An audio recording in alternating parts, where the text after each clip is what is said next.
Yeah, well, we'll just have to do it. Okay, so let's go. Yeah, we'll go live on video. Okay, here we go. Hi, I'm Hey, Steve Gilmore, and this is NewsGang Live. It's not a show; it's a network, and we thought we'd bring it back today because there's some pretty interesting and important things going on out there in Washington and around the digital universe as well.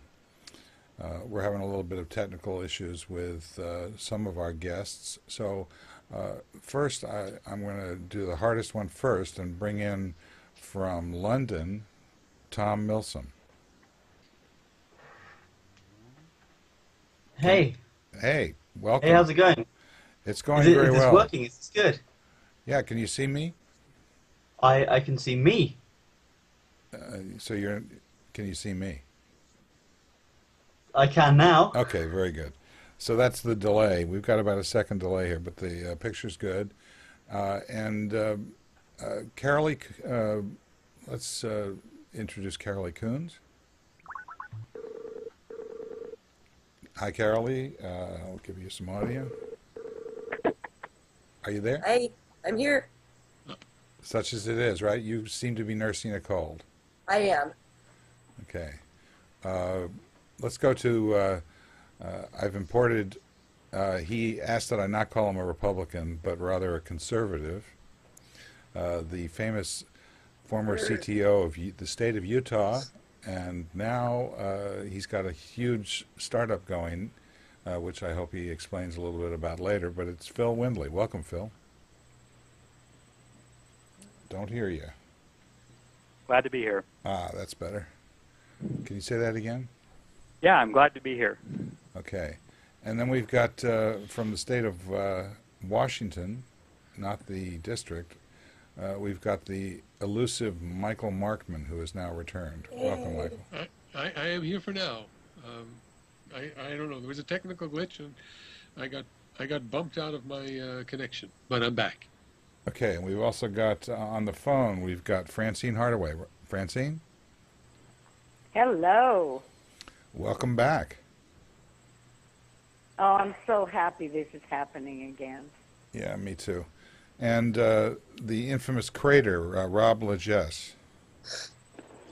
I'm here. Hello, everyone. Nice to hear your voices again. And who else? Is there anybody else on the phone line? Okay.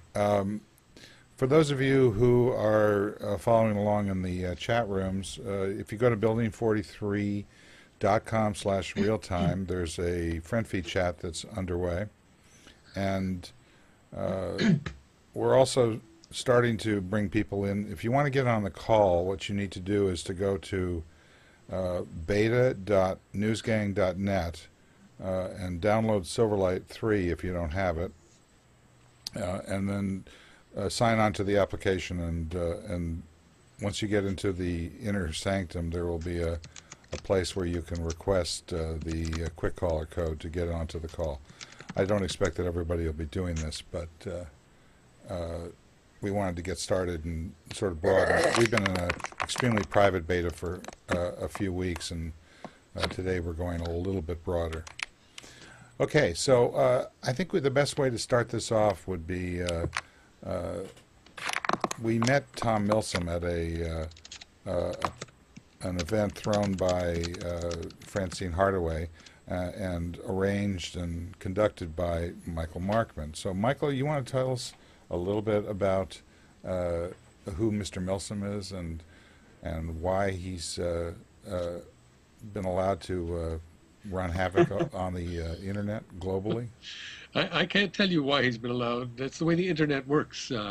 Whatever works is allowed, and what Tom does works very well. I encountered him because he put a comment on a video that I had posted almost a year ago, and so I wanted to look up and see who was this guy commenting on my video, and I found out he's a brilliant young musician, lyricist, poet, artist, and smart guy living in the UK, we began talking back and forth, first by email, then by Skype. And I bought his CD and got to know him quite well. And this summer, worked with him and a bunch of other people to facilitate a tour that he did across America, beginning in Washington and ending up in New York City. So part of that tour was the party that you talked about, Steve, which happened at Francine's house, at which Tom performed some of his songs, and met a few people that are prominent in a whole other corner of the internet than the one that he had been filling. So this is in some. I think we're having a brownout from the state of Washington again. I think we're having a burp.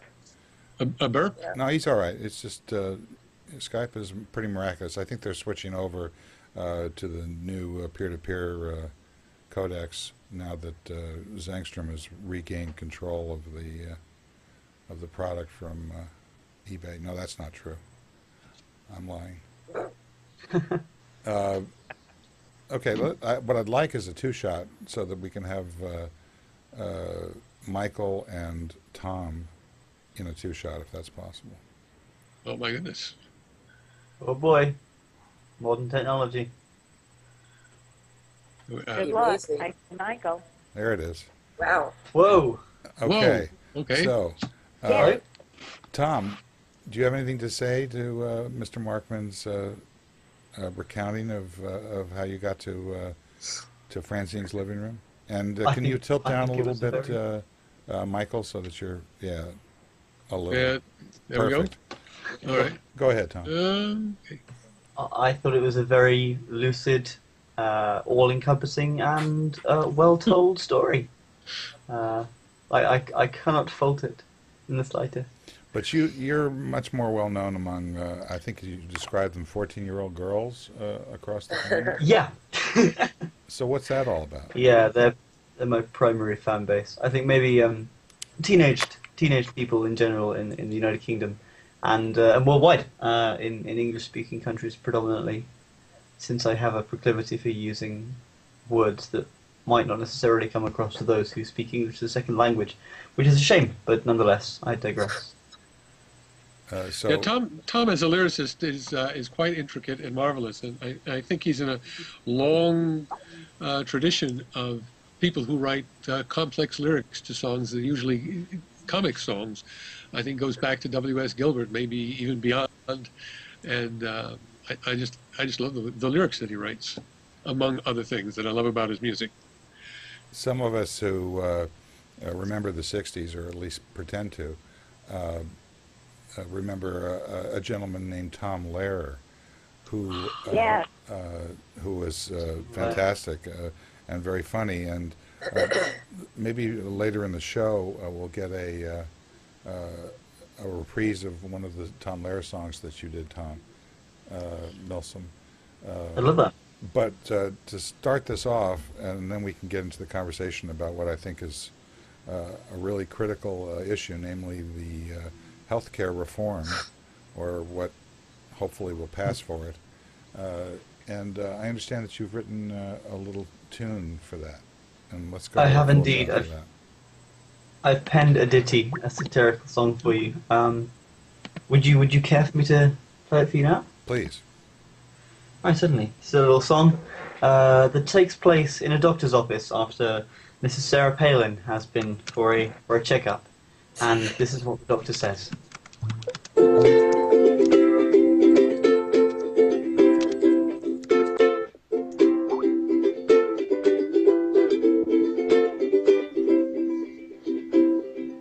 Hello, Mrs. Palin.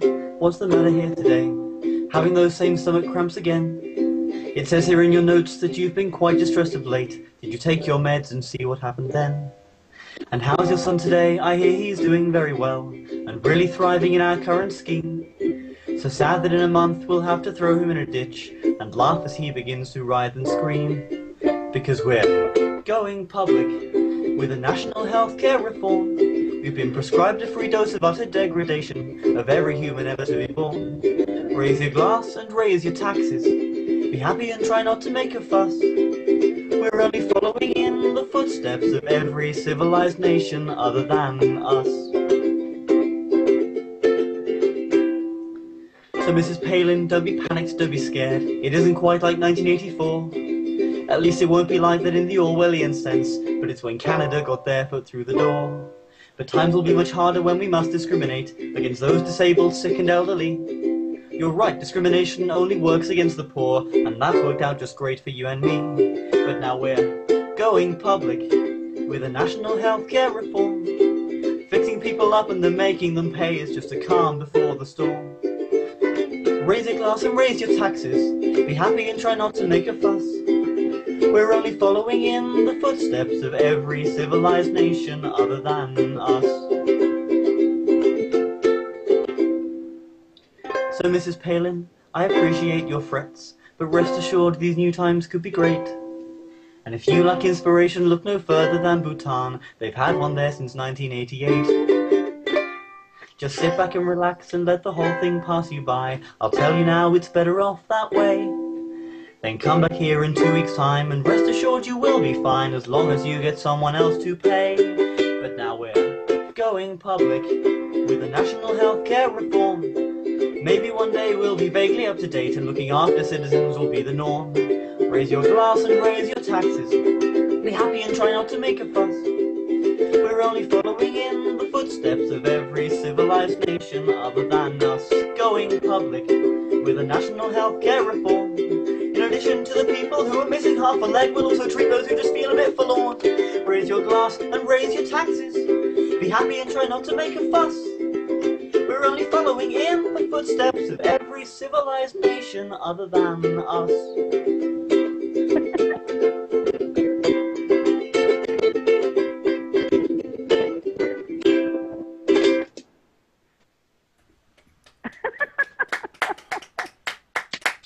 That was great. Fantastic. Okay. That was just great. For equal time, I'd like to Takes a go lot to... to make me laugh over health care. For equal time, I'd like to go to Phil Windley, please. So, Hi. Phil, fill me in, as it were, on what you think is going on here. I mean, I listened to the Sunday shows in the car yesterday, and there seems to be a consensus, which I think is somewhat unfair, that the Republicans are not going to come to the table on this issue. What do you think? Well, it's hard for me to speak for the Republicans in general, and like you said, I tend to think of myself as a conservative first. My personal opinion, however, is that we are beyond the point, many years beyond the point, where healthcare needs to be reformed. I think there's simply a question of what that reform should be.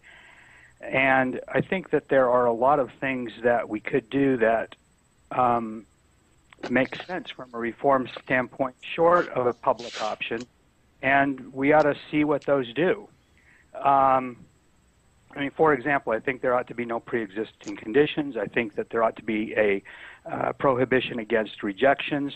I think we ought to have tax parity for individuals and employers, whether that's everybody gets a tax break or no one gets a tax break, I think is a decision that we could have a debate about. I think we need rational incentives about how people get paid. I think we need portability between plans and states. I think that we need a more universal rollout of payer-payee networks with laws that give people access to the data on those networks. I think we need better support for health savings accounts. And I think all of those things would go a long way towards changing the dynamic of how the health care system works. And we ought to do those things and see what happens, because I think a lot of good things would happen. Karoli? Well, I was with him up until the expanding health savings accounts part. And I mean, having seen them in action since they were passed, I think that's one of those areas where we already know how they work. So, I mean, I totally agreed all the way up to the health savings account part. They don't there's not enough of a safety net there. It's not going to work for people my age because I can't get enough money into it. Even if I had it, I couldn't, but I don't because I'm paying more than my house payment right now for coverage. Well, I'm not suggesting that as the only solution, but I do think that for people who can afford to put money into them, they're a great option. I don't disagree with that. In fact, over my career, back in the 70s when ERISA was first passed, there was a provision that allowed people to put money into a retirement savings account for health care as part of their contribution to the plan. And that was repealed by Congress during the Reagan administration because it was a deduction hit. They could get back the deduction for it. Had those continued to go on, we would be in a different situation today. Well, I think we're in agreement that those kinds of government intrusions into incentives have caused us to have worse health care than we could have. That's true. I think that's part of it, but the other part of it is that the way that premiums are calculated and structured is it works against the people who most need it. Like, you know, when you're young, it's $39 a month. When you're 51, it's $1,700 a month. And, you know, we're not all earning the kind of money that allows us to pay for health insurance that's twice what our mortgage payment is. So, I agree. I mean, that's where we are right now, and that's the issue. So the question is, how do you bring in that competition or get the insurance companies to step up and make this competitive? I'm not asking for Cadillac benefits here. I want to sleep at night. That's my main thing. I mean, I want to be able to know that if you're sick, you can get care and you're not going to go bankrupt. Yeah, so, well, I agree with you wholeheartedly. I'm in the position, or have been until just the last month, of having to buy my own health insurance for a family of 7. So I'm fully aware of those things. I have high blood pressure. I mean, you know, I've seen that, and clearly I'm not in the position of having grievous health concerns. You know, I'm thankful for that, but I do recognize that. And what I'm saying is, I think that there are a lot of things that we can do short of public competition, which will provide the competition and provide for more competitive health care. I think it costs way too much. There's a lot of things we do that just cost way too much. I happen to be fortunate to live in a state which has pretty good health care options, among the lowest health care costs in the country, and I'm not ungrateful for that. I think part of that is because of things like the Utah Health Information Network, which is a network which moves data around in a semi-transparent manner and makes health care more efficient. So I think there are a lot of things that we can do. We ought to drop the cost.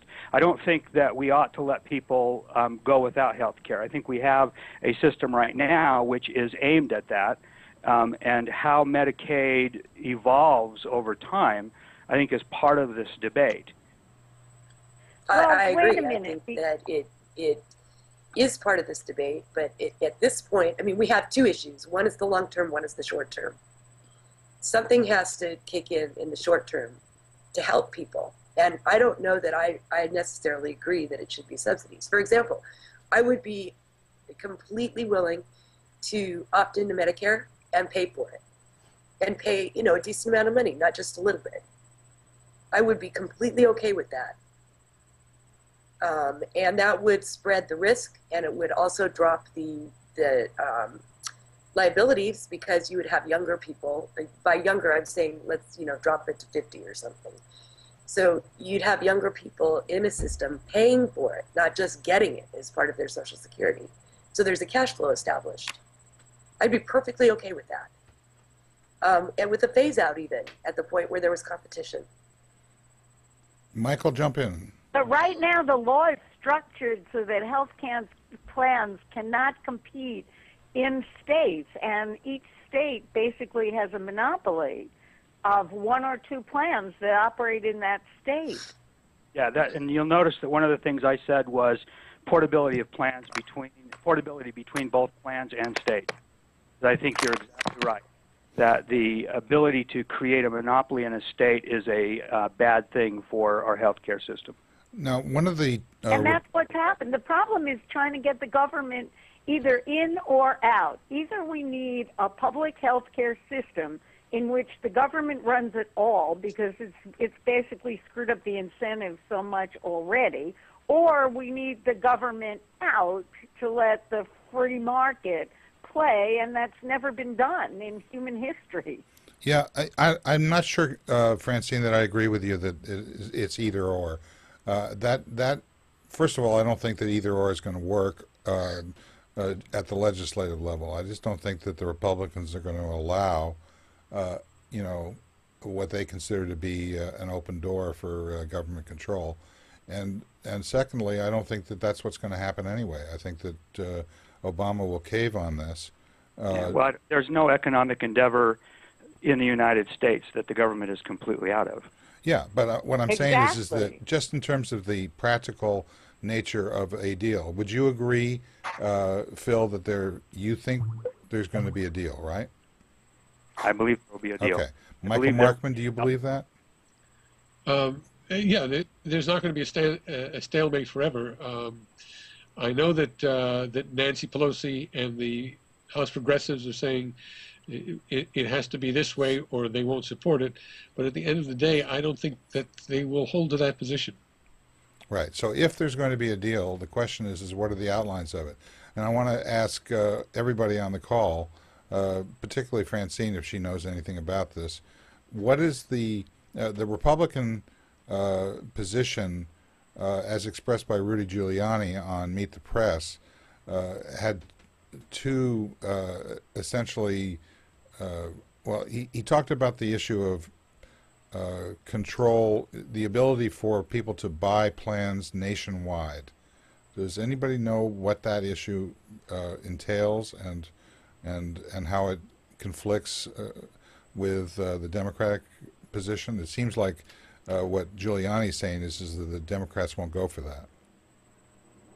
Well, I think that nobody knows what the Democrats will go for, including the Democrats, and that's part of the problem. But No. I think the ability to buy plans nationwide was taken away in the 80s. We actually used to have the ability to buy plans nationwide.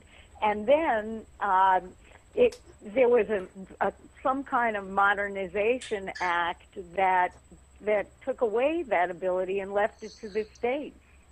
Can I jump in? Yeah, you are. Okay. All right. It wasn't about taking anything away. It was that there was no way to regulate these plans, and there were incredible abuses across state lines that people had no recourse or way to defend. And that's why they forced it into states, so that a state insurance commissioner had jurisdiction and could actually handle the claims that were made or in dispute. Right, but what I'm trying to understand... Oh, that's right. You know what the problem was? The problem was HMOs.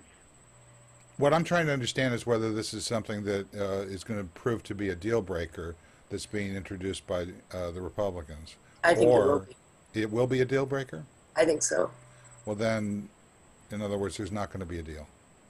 Well, here's what I think. I think that the Democrats would not agree to such a thing without a public option.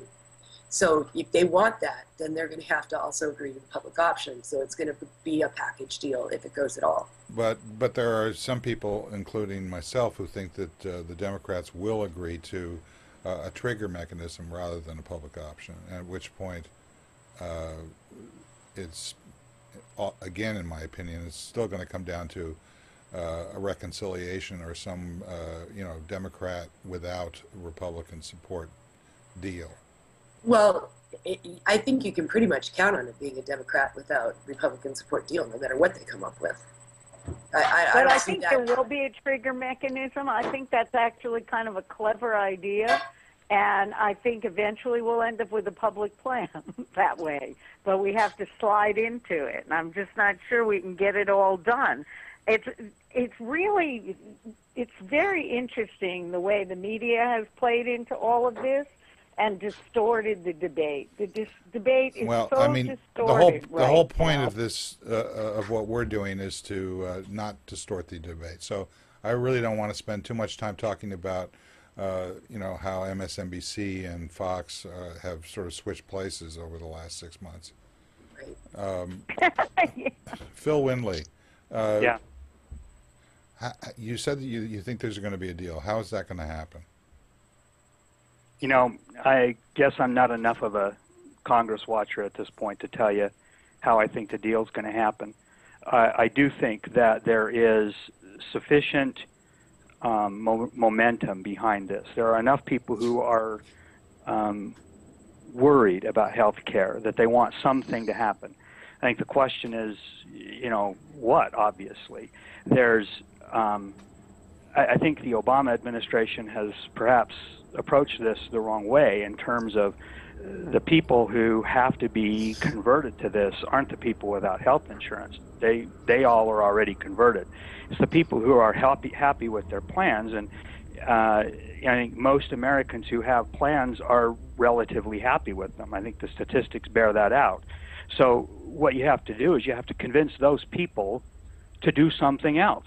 And what is that convincing? I haven't seen much along those lines coming out of the Obama administration in terms of you have a plan, you're happy with it, but here's why we ought to do something different, other than saying, well, if you have a plan and you're happy with it, you can keep your plan.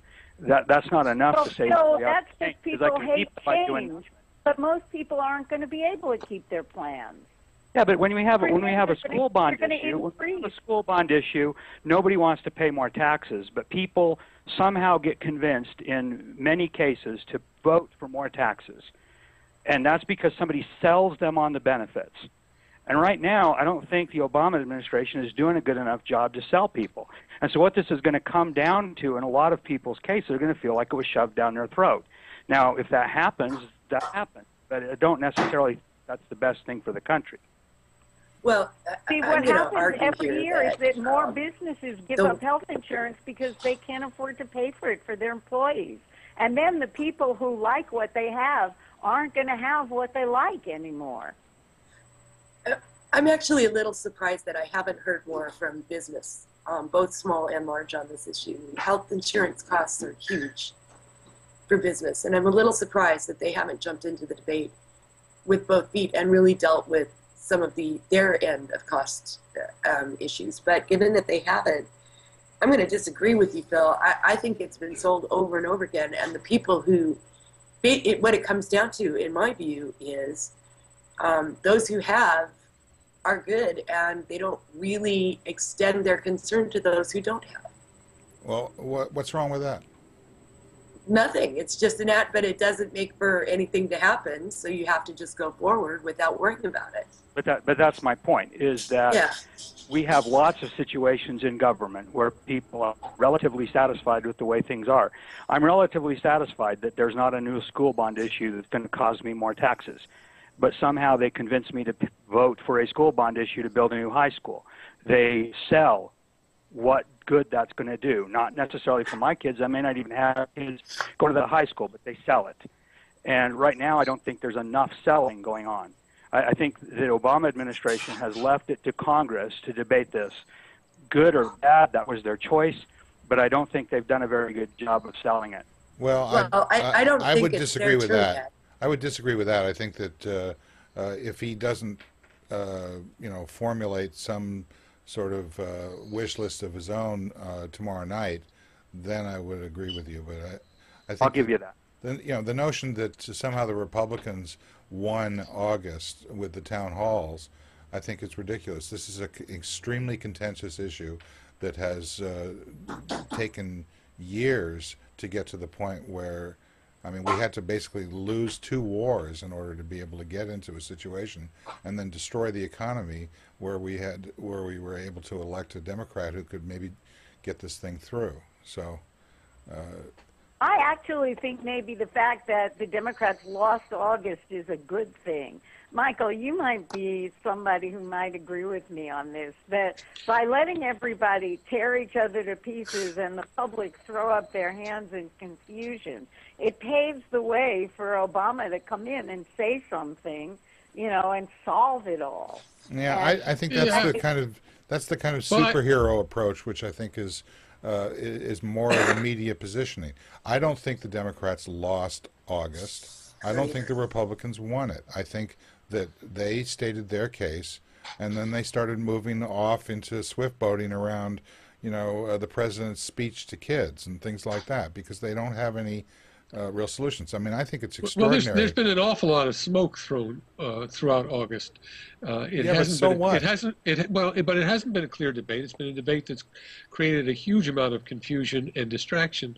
I don't think that the Republicans won, but I do think it's pretty clear that the White House sat it out, and whether that was a good strategy because of what Francine says, they sat it out, let everybody get exhausted, and then they'll come in and show that they're the adults in the room. That may be the case, or it may be that they simply underestimated how much heat there would be around this issue, and how much fear could be sown. It's not underestimate. I mean, underestimate the fact that people like Karoli was already talking about. They don't want to give up what they already have. That's a rational fear. I mean, this is a hard problem. Part of the issue there, to treat it like it is a hard problem. But I think that part of the issue is that having health insurance is not a static situation. Part of the issue is that people lose health insurance. Part of the issue is that premium costs keep rising, which creates a tremendous pressure both on businesses and individuals or small businesses or self-employed to stay in the game. So, to say you're happy with what you have as a static picture, I think misses the point of what some of the issue is. No, I don't think it does. I think that the people who are looking for Obama to suddenly jump out with his cape on tomorrow night are playing the Republican game. This is not a question of some huge, immediate one white knight or, slightly white knight come running in and save the day here. This is he's going to have to do what he did with the bailouts and with the what was the second thing where we didn't get any money? Auto industry? Is that the auto industry? In all these things, he's going to have to get Republican ideas, like the Olympia Snow idea, around triggers, and then he's going to have to shove them down the Republicans' throat in order to get it. That's the reality of it. And all this, sort of positioning around, oh, they're up, they're down, he's 10 points down, he's 10 points up. It's all bullshit. This is going to be a war. And as Tom Milsom said at the beginning of the show, and are we keeping you up out there in London? Tom, no, I'm fine. It's not that late. I'm here just listening in. Yeah, I'm just teasing from a country that's had national health care for about 80 years now. This is all a bit of a new scenario for me. So apologies for not contributing much. But you've got people that you're providing heroin to on a daily basis too. That's true. That's another marvelous benefit of living in England, I suppose. So I can't tell you how many expressions of sheer astonishment Tom emitted as I was trying to brief him on the American healthcare debate. I'm sure. But I mean, the irony in your song about how we're going to basically, everybody else in the world. I mean, what were the countries that you called out? Bhutan. Well, in essence, every single developed country apart from America now has a healthcare system. That's it, really. It's pretty amazing, isn't it? It is. Canada got theirs 25 years ago. I can understand why it's a problem. You're such a big big country, and to do anything is an issue. Particularly when you have the thing that I don't understand though is over here the politicians, they're from different parties. Of course, we have a multi-party system, as opposed to your two-party system. But they are ultimately all working towards the same cause. What I cannot understand is how the Republicans are being so blinkeredly closed-minded so to the extent that they are sacrificing the good of the country simply to try and prove Obama wrong. You're surprised about But that. you should read Don't be surprised by that. I will cease to be eventually, I'm sure. I mean, you know, do you follow English politics at all?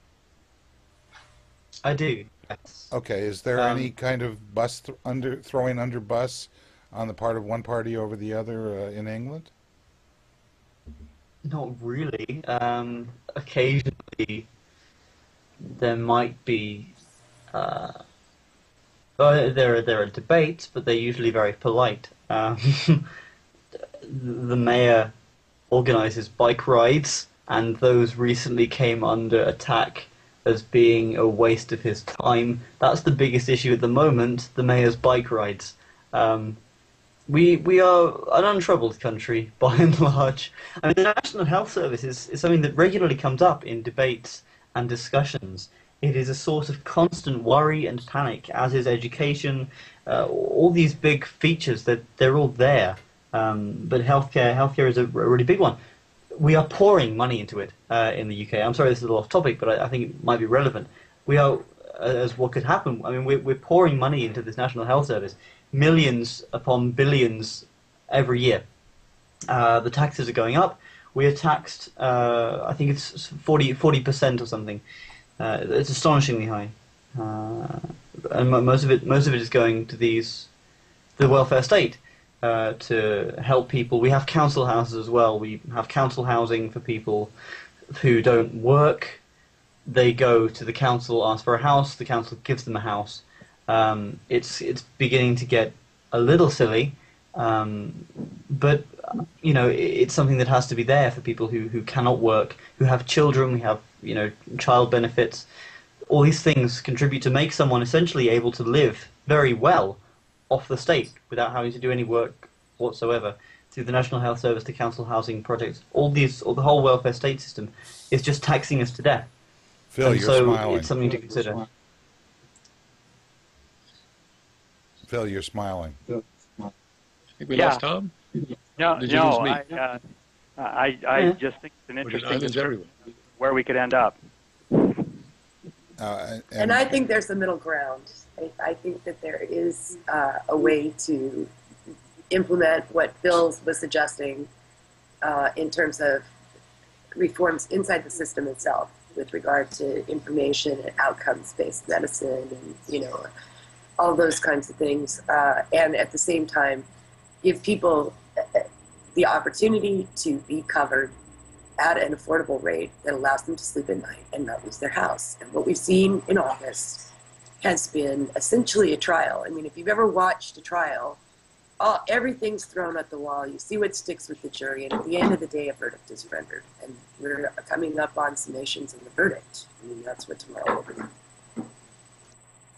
So I just don't see this as something that the Republicans will come to the table to do. I think it will be all Democrats. Okay, I'm going to kill you the audio for you, Karoli, just for a second here because that thing's driving me nuts. I think we're going to slowly wind down here. Anybody on the phone? Rob or Jess, you haven't said a word. Any thoughts?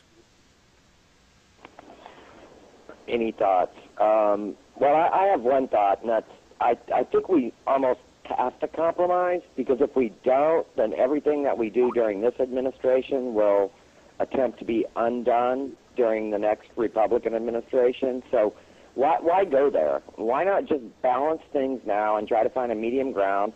And guess what? We don't have to solve the entire problem today. We have to start today.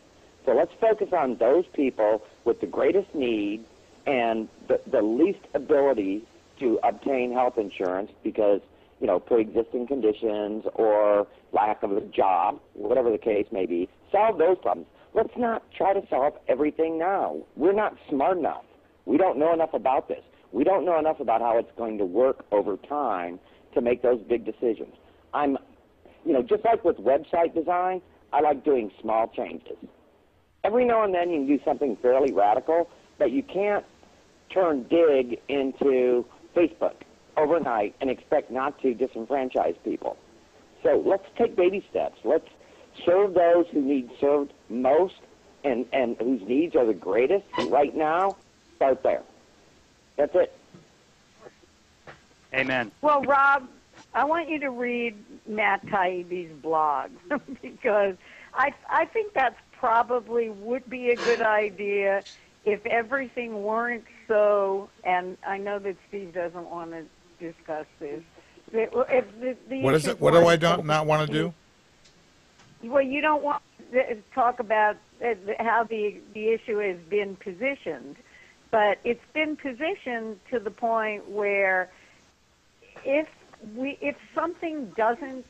don't get enough done so that people feel it, you know, then we are not going to get any kind of effect. We have to. Well, I mean, but that is positioning. I mean, if they cover, if they rule out the ability to deny coverage for pre-existing conditions, it is going to have a phenomenal effect on this country. Yeah. You know, and when I called Phil Windley to ask him, you know, what he thought about this thing, that was the first thing he said. Now, this is not a conservative issue. It's not a liberal issue. It's a human issue, and it's tied. Right. It's tied very directly to the, you know, the situation with the housing crisis and the economic crisis, because people who get sick, they lose their homes, and when they lose their homes, then the welfare state that Tom's talking about goes into effect. So there's an immediate and vicious chain reaction that has been in place. And I'm just suggesting we focus on those people, and for now, let's just leave alone the people, you know, the lucky people like me, who, you know, I have a great employer, we have a great health plan, I'm happy with it. Why mess with that right now? Let's leave it alone. Let's focus on the people who need the most help right now, see how we do over time, you know, recheck, remeasure, and adjust. Francine? I don't think that sounds too crazy liberal. I don't think it sounds too crazy on the right. I think that's kind of, you know, a logical next step in the mind of an engineer anyway. Because, Rob, what they will do is they will allow you to enroll in the health insurance plan. They might even make your premium one that you could afford.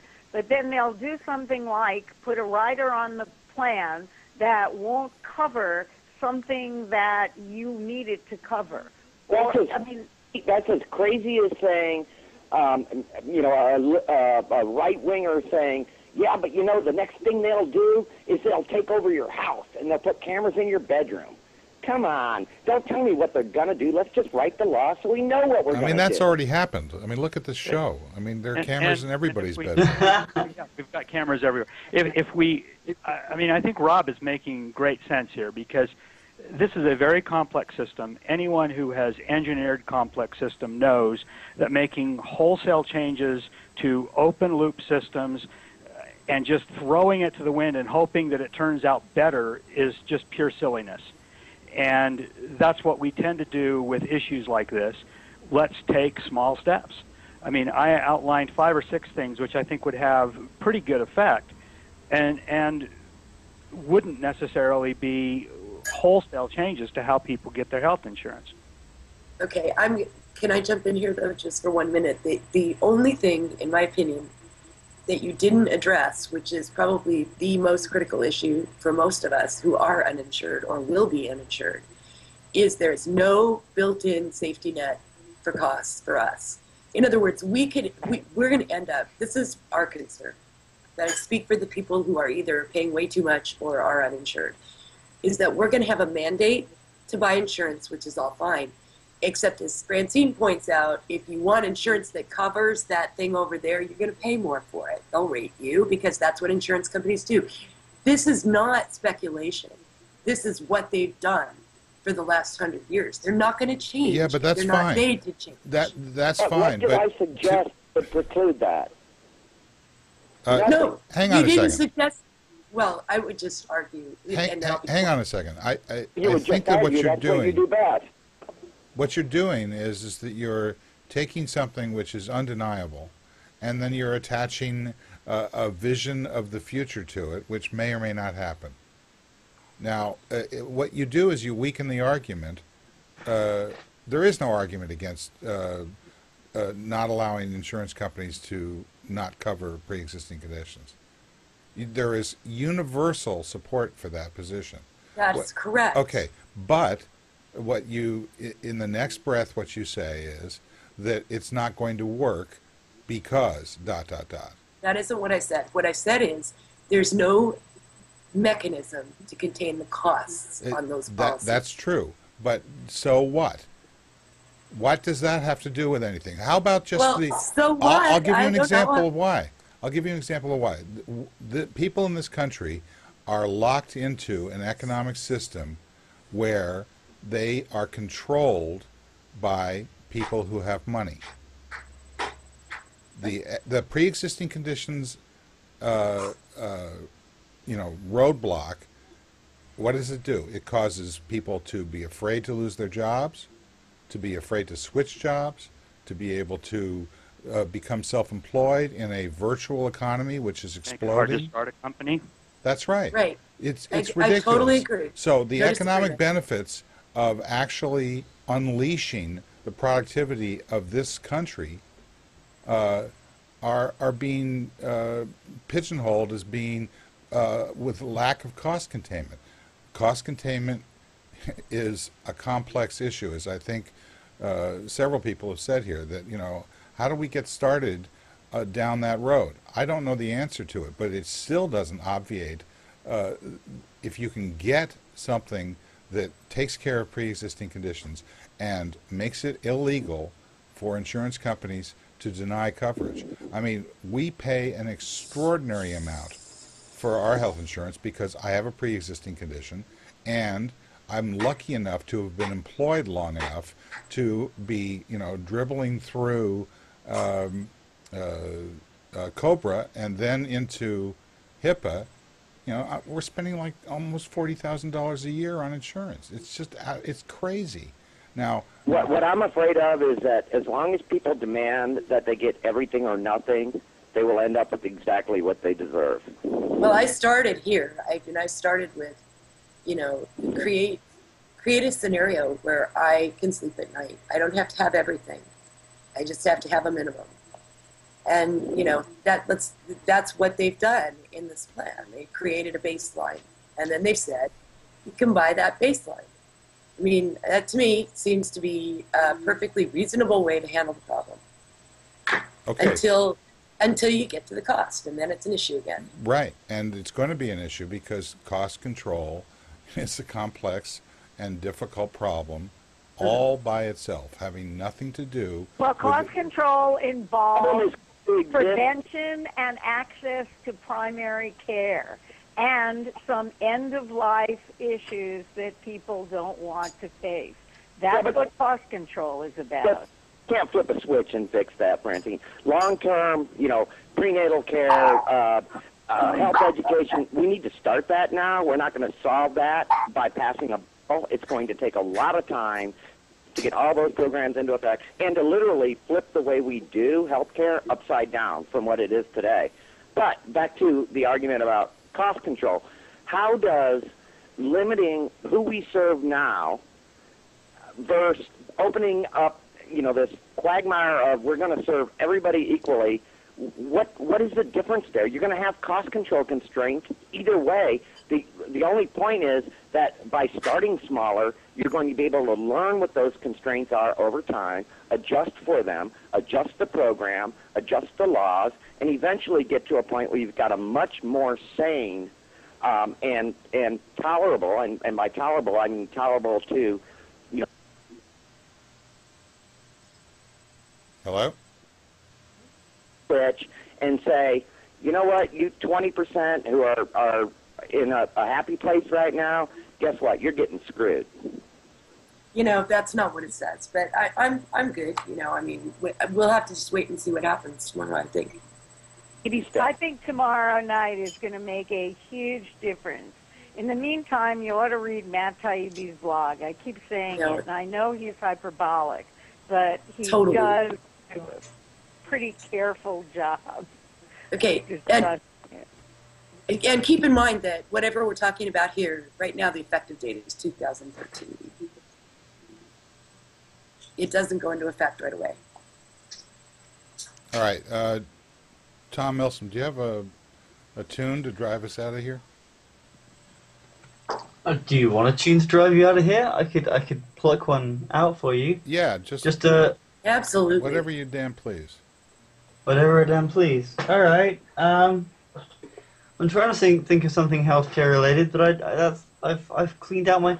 Oh, I do have one. I have one about genetics, as it happens, in my vault, and it goes like this. Oh, actually, earlier you mentioned that you wanted the Tom Lehrer, didn't you? You wanted the Tom Lehrer song. Yeah, but I know what you're talking about the genetics thing. So why don't you go with that? Would you like that, or do you want the elements? I could do the elements for you. You know, we have a global network here, which we're on 24 hours a day, so you could do both. I could do both. Okay, I shall start off with the genetics and then see if I can remember the elements. Here we go.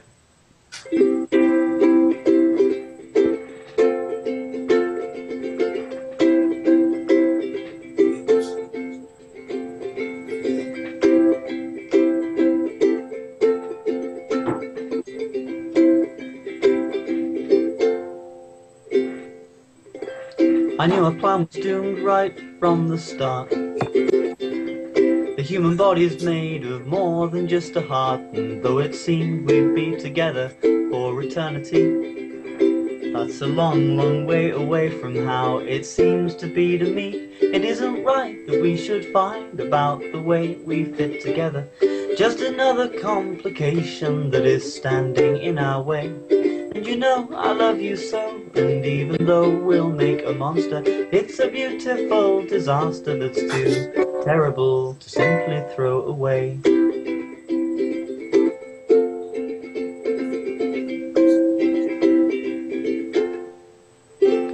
Our arteries are red and our veins remain blue, but even so our damaged blood trickles through. It's true that all our relatives died from the blood that trickled round their inside, and so far we've lived our lives thinking everything was fine, not thinking of the trouble born inside us at the time. And now we've come to find the sum is greater than the parts that make it. This hereditary sorrow was kept quiet through the years. All the grief and the relief our parents felt when we were healthy newborn babies we don't get, because genetics is a science made of tears.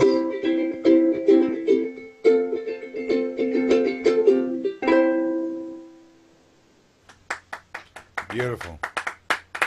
Thank you. I'm going to leave it there. Carry on? Yeah, I think we'll leave it there. We'll do this again, right, Tom? Absolutely, I would love to. All right, excellent. Phil Windley, thank you so much for being here. Oh, thanks for having me. It was good to be here. A rational Republican? There are some. Yeah, there are. We've seen one right now. Okay, Karoli Kuns, thanks. I'm sorry, I took out your... Go ahead. So, it's all right. I'm just going to say thank you. It's great to be back. And Michael Markman? There we go. We're not hearing you. I got a sound from that. Oh, that's all right. We'll try and get your sound back. Francine Hardaway? Yes, I'm happy we're back. Thanks so much for your expertise, and I promise I won't read the Matt Taibbi thing at all. And Michael, are you there now? I'm here. Yeah. Okay. And Rob Legesse, thanks so much, and for all that Rackspace is doing. in many different ways, including sponsoring this show. And I also want to thank NewTek and their fabulous TriCaster, which is bringing you these incredible images from around the world. This is Steve Gilmore. Steve, Go ahead. I actually took an hour vacation today to do this show. I am not on this show as a Rackspace employee. Oh, good. Okay, well, so my views are mine alone. Write down our thanks and deliver them to Rob LaJess when you see him again. And this is Steve Gilmore. This has been NewsGang Live. I hope we all tune in to the president tomorrow night. I hope a deal is constructed in the next few weeks, and we'll be back on the air as warranted. And now back to RSS. Is it dead? Already in progress. Bye-bye. Bye-bye. Bye. So long. Bye.